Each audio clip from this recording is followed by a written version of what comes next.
Coming up on KTVH News at 5. This is the reality that we must continue to live with until there's a widely distributed vaccine. Governor Steve Bullock announces when Montana could receive our first round of COVID vaccines. Plus, we all know we're not supposed to run from bears and mountain lions if we come across them while in the woods. But why? We'll give you the science behind the tip coming up. From Montana's news leader, this is MTN News at 5. Good afternoon, everyone, and welcome to the News at 5. I'm Andy Curtis, and thank you for joining us. We'll start things with a look at the state's COVID numbers, the most latest and up-to-date ones we have. It's locally reported data showing that Montana's case total is now nearing 65,000, and more than 15,000 of those are considered active cases, and 478 people are currently hospitalized. Also, to date, 739 Montanans have died as a result of the virus. Now, it's important to remember that MTN is using a combination of sources to deliver the most accurate count on cases each day. Local county health departments may be alerted to cases before Montana DPHHS, and using that local data means there will be some times when MTN coronavirus data does not align with the state reports. Also earlier today at a COVID press conference, Governor Steve Bullock announced the state of Montana could receive its first round of COVID vaccines as early as December 15th. Bullock said while they do not know the exact number right now, they're expecting to receive around 9,700 doses of the Pfizer vaccine and will receive additional doses in the following weeks. Now, the state's first allotment will be focusing on vaccinating healthcare workers. The Pfizer vaccine requires 2 doses that need to be administered 3 weeks apart to be fully effective. Bullock says realistically, it will still be many months before a vaccine is widely available for the general population. The state just saw its deadliest month for the virus and stresses the importance of wearing a mask, washing your hands, and limiting contact to only people living in your household. This is the reality that we must continue to live with until there's a widely distributed vaccine. That time will come, but until then, Montanans need to stay true to our neighborly spirit of looking out for others in challenging times. At the press conference, Governor Bullock also laid out how all of Montana's allocated CARES Act funding will be spent by the end of the year deadline, and once again called on Congress to pass additional funding to help Montanans and Montana businesses. And now with a look at our weather, Chief Meteorologist Curtis Grevenitz. Well, good afternoon, everybody. Good afternoon, Andy. What a beautiful day here across the state. Nary a cloud in the sky, comfortable temperatures, maybe a little on the cool side, but remember, it is December. Looking at a live shot here from Monarch, and we've got clear skies, some of that fresh snow on the ground. That snow will be melting here pretty quickly as we go through the next couple of days, as the temperatures will be on the rise, especially for the plains and areas east of the mountains. We still have a big ridge of high pressure here right over the western United States. I mean, you can kind of see the clouds going up and over the top of that ridge of high pressure, and this is not going to budge really anytime soon. Calling it vitamin D December here.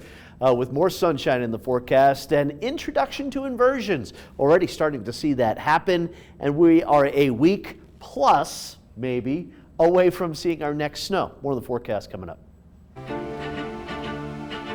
Well, 2020 has been the year of a lot of things, including closures and cancellations thanks to the pandemic. But one local dance studio is determined to stay open. MTN's Coulter Anstad takes us inside Miss Linda's dance studio to see what's being done.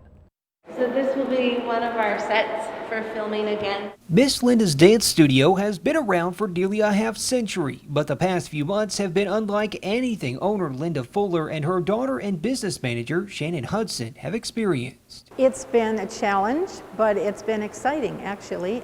We've had to think outside the box and come at things from a different approach. The list of things the studio has done over the past several months in order to stay open goes on and on, including rearranging, adding new floors, and adding hand sanitizers. Often as you redo the kitchen, you're like, well, then we should just kind of do this dining room, and then we should do the bedroom, and then suddenly you're revamping everything.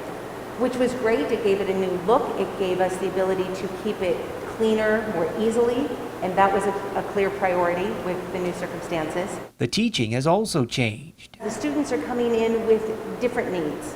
Yes, physical, yes, wanting to do a lot, but also having to process a lot. So how can we honor that, ask questions, how are you doing today, what's been going on? Every studio has a large screen. We've got new Wi-Fi set up so that classes are taught in person and also online on Zoom at the same time.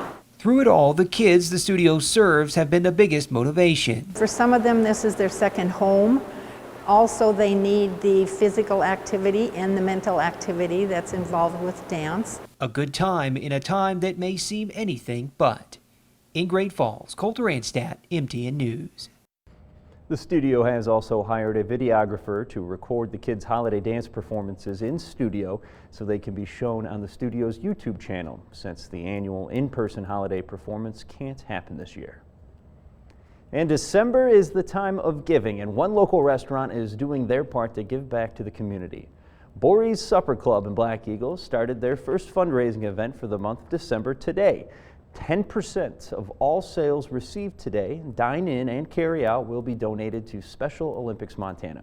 Now, Special Olympics Montana is a statewide nonprofit organization that provides year-round athletic programming for individuals with disabilities.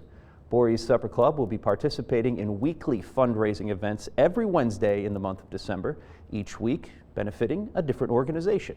The Supper Club has been a local staple since 1938 and has been serving the Great Falls community ever since. It's nice now that I can do my part, and I love working here because they are so on board with doing their part too. And it's a time for giving, and things are hard for everyone right now, so we're just doing our best. The Special Olympics fundraising event will end tonight at 8 o'clock.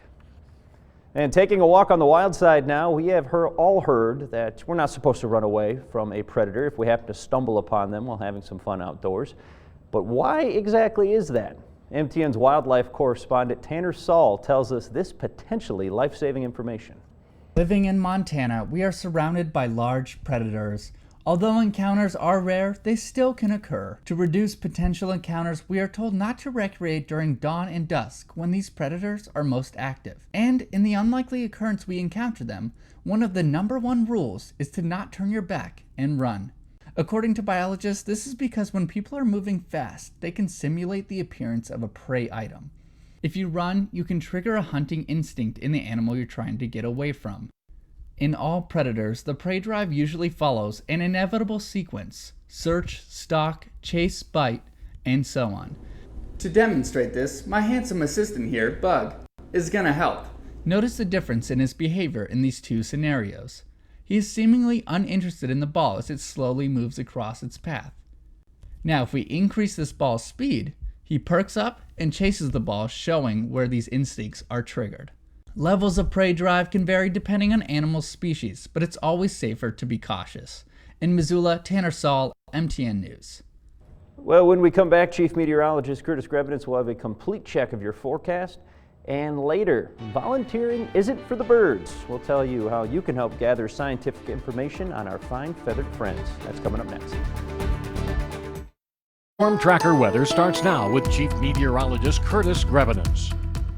Welcome back, everybody. I hope you enjoyed the beautiful wintry weather out there today. A lot of sunshine. Great Falls at 35 degrees right now. A little southwest wind, 14 miles per hour, making it feel like 26. In Helena, gorgeous day, a little on the cool side. However, there was hardly any wind out there, so that certainly does make up for temperatures that stayed below average. 29 degrees right now. Parts of the valley were down into the single digits this morning. You can see the numbers 20s and 30s around the state.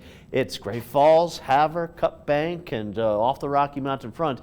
This is the area that will start to see that downsloping wind and much warmer temperatures here. Wind speeds pretty breezy around the Billings area, Livingston as well, but very light wind here in the western part of the state. Radar, yeah, there's not a cloud in the sky here today. However, with the high pressure in place, the air is a little stagnant, and a few spots here, western Montana, under an air stagnation advisory.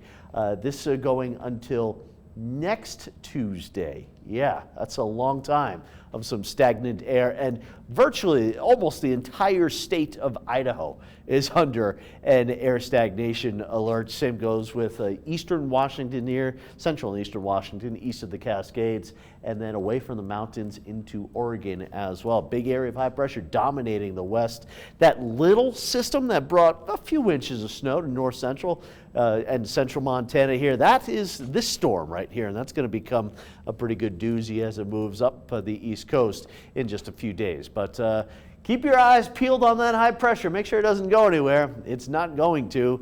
Staying there for tonight and tomorrow. We may have a couple of clouds coming through here on Friday, but that's about it. A few clouds. Then into this weekend, Saturday, looking at mostly sunny skies. Sunday also a very sunny day here. And then the high pressure starts to break down a little bit next week around Monday and Tuesday more so. Notice a chance for a couple of showers coming through Tuesday. The high breaks down. We could have a few snow showers on Wednesday, mainly across the north central part of the state here. This is not a big storm.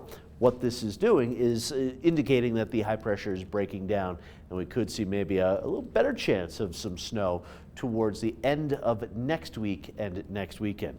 Tonight, this is not cold. Babb, 34 above zero. Of course, it could be 34 below zero in Babb. 20s, upper 20s around Great Falls, but into the teens further out the high line here. Some of the sheltered valley locations into the mountains will be much colder than out across the plains. And of course, around Helena, we'll have temperatures down into the single digits and the teens once again.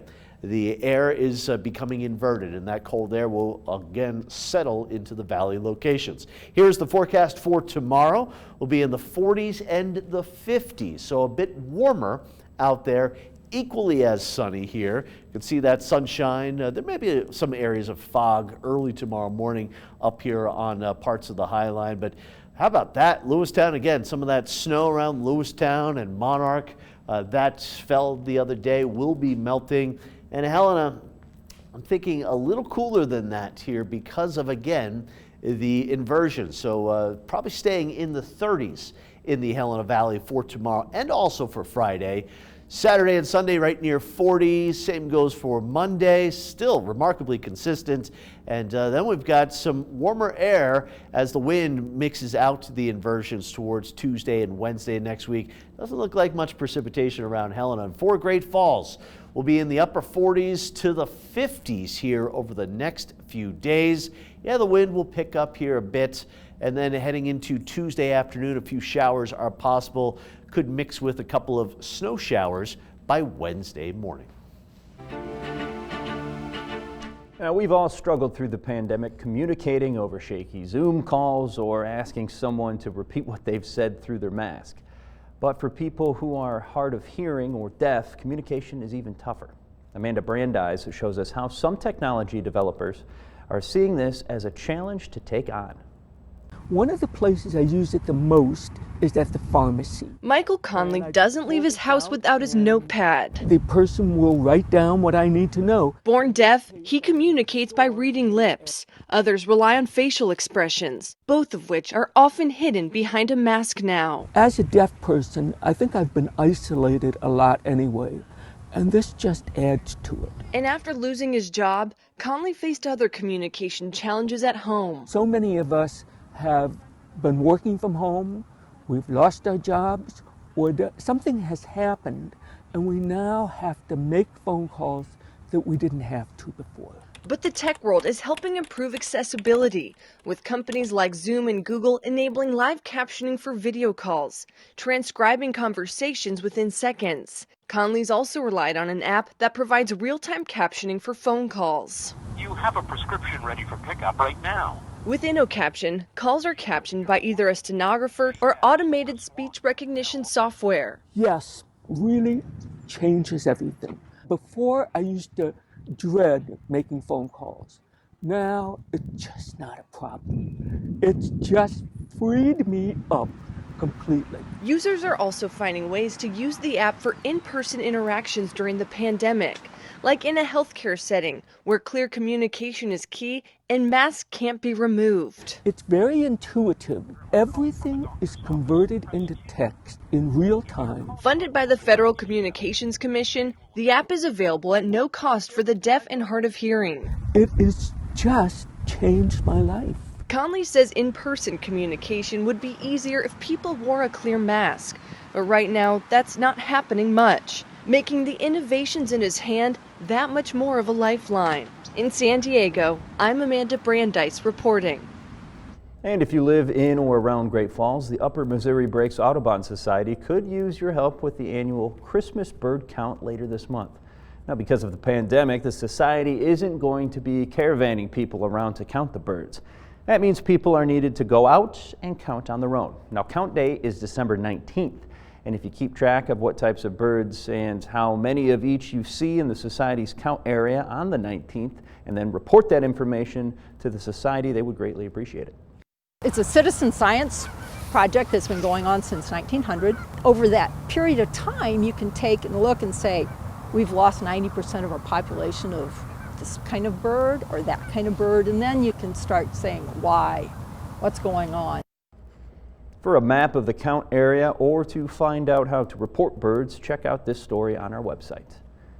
And turning to some consumer news, now Walmart announced it will remove the purchase minimum for free shipping.